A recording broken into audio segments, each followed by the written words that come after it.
Hiya guys, Mark here of Mark's Workshop.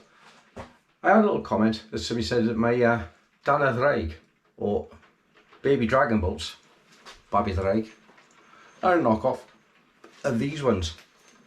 I can assure you they are not. If I bring them to the camera here, you actually see the fletchings are a completely different design.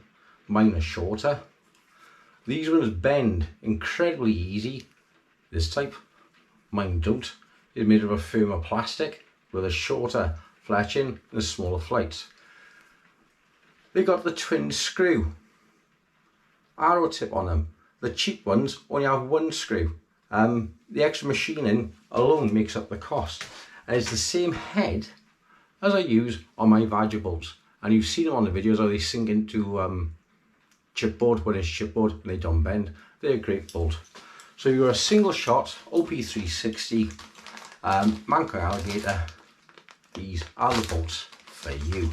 I have some left over on eBay, probably about 20 packs left. And once they're gone, they are gone, because I'll be doing more of the carbon fibre for the steam bows. Right, next up, we're going to be entering this little tubey from Richard Head Longbows. And we're going to go over on a table in the chopping board to see what we got inside.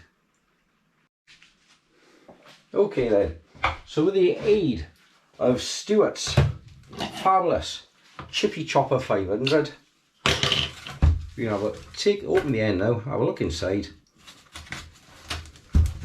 and see what we got. So bring in front of the camera.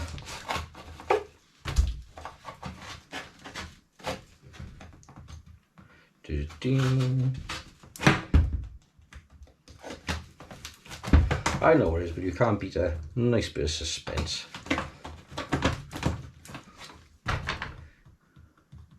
Well, what we got. Right, okay. Ooh, a big long cardboardy thing. A not so long cardboardy thing.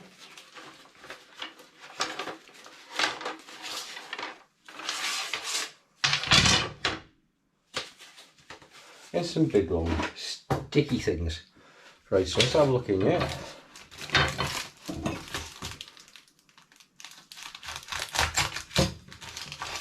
We should have, yep.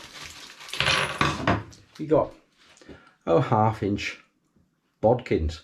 Lovely piece of steel, you can see about half the width of your thumb, nearly the full length of your thumb, or down to the first shaft or your knuckle. And these will be showing you how to fit these onto these lovely 1/2 inch diameter shafts from medieval crossbows.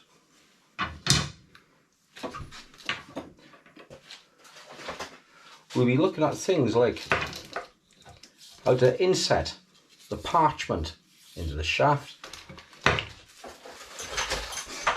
Because I use many things such as parchment paper, that's for these flight size parchment, leather, and of course some used pine flights as well.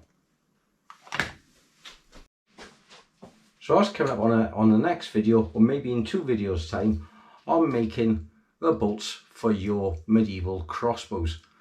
And thanks for watching, stay tuned, and I hope you enjoy it.